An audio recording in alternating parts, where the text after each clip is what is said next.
Hope everyone's doing well today. I figured I'd sit down, change it up a little bit. And, it's supposed to snow here today, I think. I mean, it was flurrying earlier, and I saw a lot of the grocery stores were packed. I think everybody's getting bread and milk.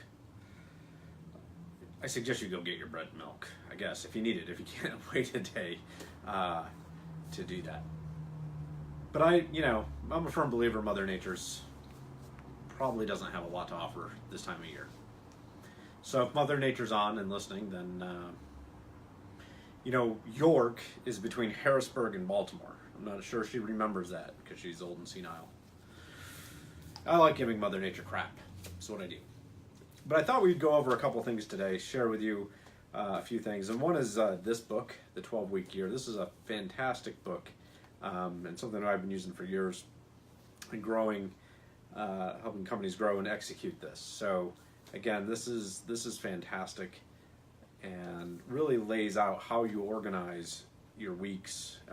You start with your yearly goals, and then you start breaking them down into 12 weeks. And the premise is that if you're dedicated to your plan, you can get more done in 12 weeks than you can in an entire year, and really grow your business with that. This, in conjunction with the mindset stuff and work that we do with our clients, is a phenomenal thing. The other one that we've used in the past is Gazelles. Again, similar approach, really focusing in on those goals and then those key activities. And what I like about this is that it allows us to really measure two things. The first is you have a plan, and then did you do the plan? Because that's where most people fall down. They come in there like, no, I have a plan, I planned it, the plan didn't work. But the reality of it is, did you execute the plan? So that's kind of the first stage that we get everybody operating in, is here's your plan, here's your activities. Are you doing it? So I thought I'd mix it up today because somebody pointed out on my bookshelf here, I got lots of books in my office, is my book of sarcasm. And I found this today, I thought it was hysterical. So this is the dictionary, the official dictionary of sarcasm. And this book was given to me by my good friend Jim Montone for a birthday. I won't tell you how long ago or what my age was. That's why I keep my hair short, keeps all the gray out of it.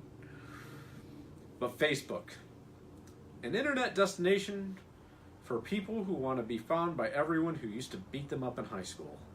And I thought that was hysterical today because I got contacted and friended on Facebook from a friend from high school. No, we didn't beat each other up, but good guy. So, I thought I'd go into this. And elderly, right? This is what I call Mother Nature. Elderly is defined as of advanced years, Mother Nature, or as it's been known in the entertainment industry, 27. So these are kind of elevator. A convenience designed to induce awkward silences whenever more than one person occupies it at the same time. I was thinking about this. I just picked this up after my friend said, "Hey, I love your book of sarcasm." Because the elevator is where came the elevator pitch, and I don't know about you guys and girls out there in Facebook land watching this, but that is an awkward thing, right? And I think that the elevator pitch, it's all about sales, and I always found it very forced. Well, what do? Well, I provide people service for their business, and if you're in the model of service, how do you address that? And that's one of the things that we teach people how to do, is how to engage in a conversation, right? How do we get and tap into somebody's ego to get them talking? And that's a really good thing in a way that is very, very conversational, but more importantly, it is about having genuine concern for that other person. And when you're in service, that's what you do. So what's going really well for you in that elevator. Get them talking about themselves. And say, here's my card. I don't know how many people, though, actually pitch themselves in an elevator. Now that I'm thinking about it. I don't think Devin's ever pitched himself in an elevator. Now he's shaking his head now. He's behind the scenes. He's always doing stuff. He's tapping away over there. Tappy tap. It's very silent tapping, though. Have you ever had those people that get behind the computer and they're just banging away, and you're like, there we go, there it is. He's like, we had another great day today. Every day is a great day, but today was fantastic. We're excited to be and some conversations with some new companies, and we're talking about Facebook today and really pushing that awareness, that brand awareness, and that seems to be really resonating. And how do you generate communities, and how do you generate those conversations so you can build your warm set of followers that get value from you? And I think that's a huge thing in today's day and age, is that we're so much information is barfed all over us via emails and Facebook and social media. What's really valuable? How do you define valuable? Is it funny? Is it entertaining? So if you're listening to this, let us know what you find the most valuable thing on Facebook or in social media for you that gets your attention. So let's go back to the official Book of Sarcasm, see what we can do. This might be a new thing we do every so often. Pull up the Book of Sarcasm. Oh, ice cream. Ice cream is defined as a creamy and delectable slap in the face to the lactose intolerant. Whew, that's kind of funny, actually.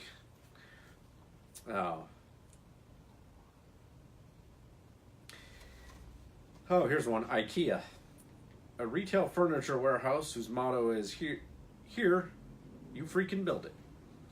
That's always a good one. Oh, I love this, right? Inbox. How many of us have this in the inbox? This comes back to the whole thing about communication. A place to store things you have no intention of ever dealing with. How many of us have an inbox on our computer that's full, that's just crammed? How many blast emails do we get that just go unnoticed and may or may not be valuable? We all have tracking tools. Did they open it? Did they see it? Were you providing value, right? And that's the thing you guys want to be known for when you're driving your business, is you want to be known for that expertise and providing fantastic value to people so that they want to open your emails, so they want to get that, versus just barfing all over. And that's something that we did. I won't say we did it wrong. We got business from it when we started the company, but we were doing that. We were blasting a lot of emails, and it was kind of fun because we were doing a lot of cool things. And I kind of took a step back because I think there was some email fatigue that we had out there. And now that we're providing valuable content, our website, visit us, www.FivesSquared.com, is blowing up. People now are coming to us to get the information that we're sharing with them via the newsletters and weekly updates and things like that. So we're always looking to provide high value. Another story today, we were sitting there talking about Facebook with a potential client, and it was great conversation. We had 30 minutes, and real high functioning individuals here, and went off on, here's what you can do right now to get value out of it. And by the end of the conversation, they're like, hey, we'd like a proposal for you guys to go out and take that on. And now they have a bunch of other components already in place, which is good. They know what their business is, they know what the value is, they provide that sort of thing. So it's a really good fit. I'm excited about that. So that kind of fell in our lap today. It was great.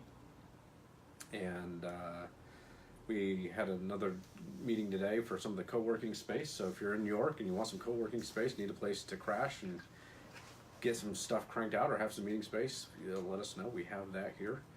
And it's really cool to watch this stuff start to mature and provide some great service to the community here.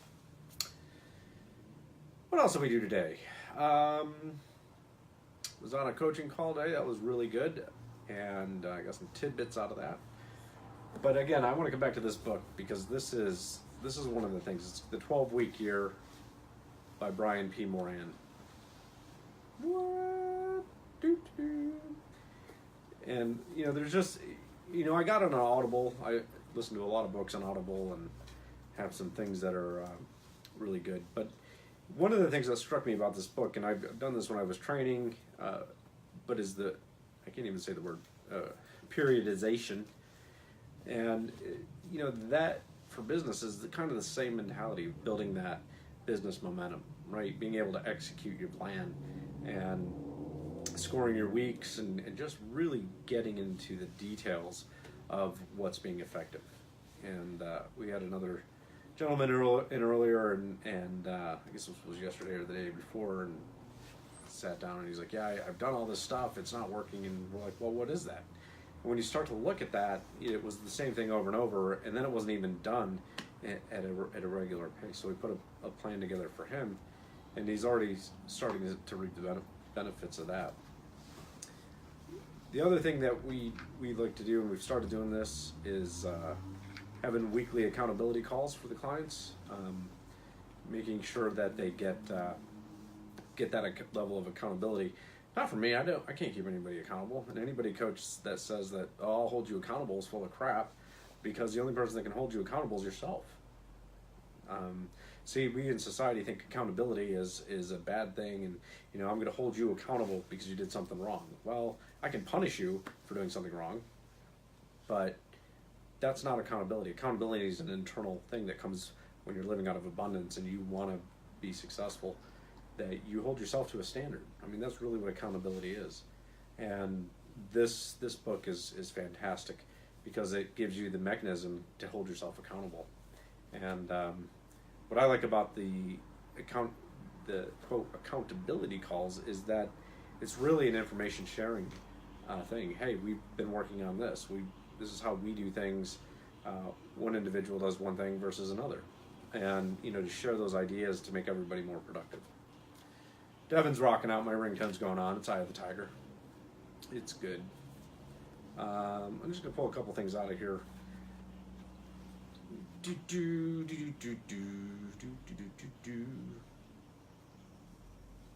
There was one other thing in here I wanted to share with you guys because this is really good. Oh, it's about intentionality. So when you start putting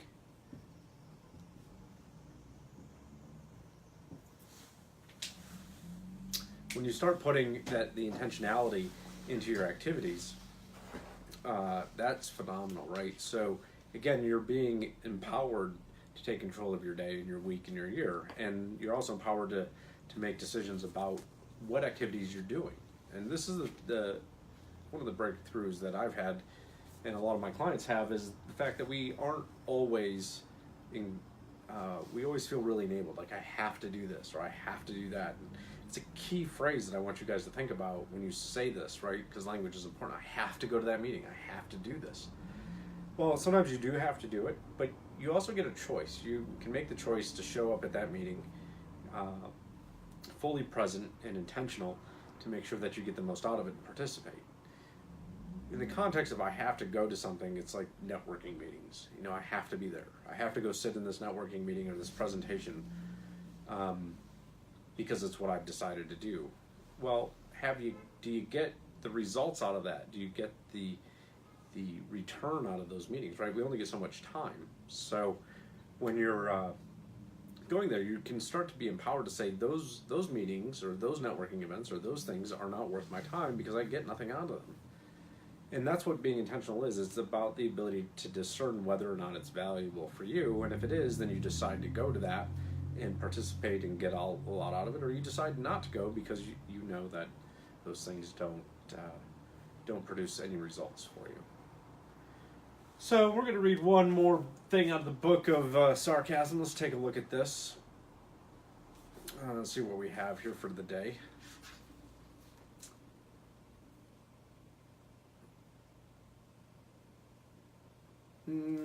Oh, this is a good one. We're going to do maybe later this week, we'll do something on multitasking because that's total crap too. Anybody that says you can multitask is crap. So, multitasking, something your friends try to deny they are doing while talking to you on the phone, even though you keep hearing the pre-recorded phrase, "You've got mail," in the background of your entire conversation.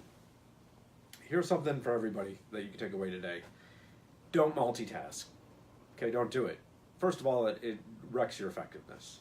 Doesn't do anything for you, and what you end up doing is doing many things poorly or subpar versus doing one thing really well and going on to the next one. We'll talk about that. But be present when you're conversing with somebody. Don't be on the phone. If you're on the phone, don't be on the email. Don't be checking things out online, reading the news, because we've all been there where somebody's been doing that, and it's highly frustrating. You're in a meeting, don't pull out the phone and start checking other things. be really present, because those people are going to remember how you feel, even if it's over the phone. Even if you think, oh, I can do this, I've done this for years and no one knows. Everyone knows you do it. Okay, I'm just telling you, they can feel it. They can feel that you're not present. They can hear me, and it may not even be you're clicking around. So, be really present when you're there, because when you practice this in the small things, like a quick conversation with your spouse, or a friend calls you up, just practice being present, paying full attention to them when they're there, because that'll pay off in the big things when you're in meetings or in things, because that's a habit that we as a society has created. So be present in the little things and let that manifest itself into the big things that are really important. So, Live with Fives, we're here at a little coffee side chat. I need a fire. That's what I need in here. So we need to put a fireplace in here. That'd be great. Be warm too. It's a good blizzard. I don't know if anybody heard that, but great big storm, nor'easter. I think they're calling for an inch. So, Mother Nature, if you're out there, don't multitask. Make it snow. Thanks a lot, everybody. Have a great week.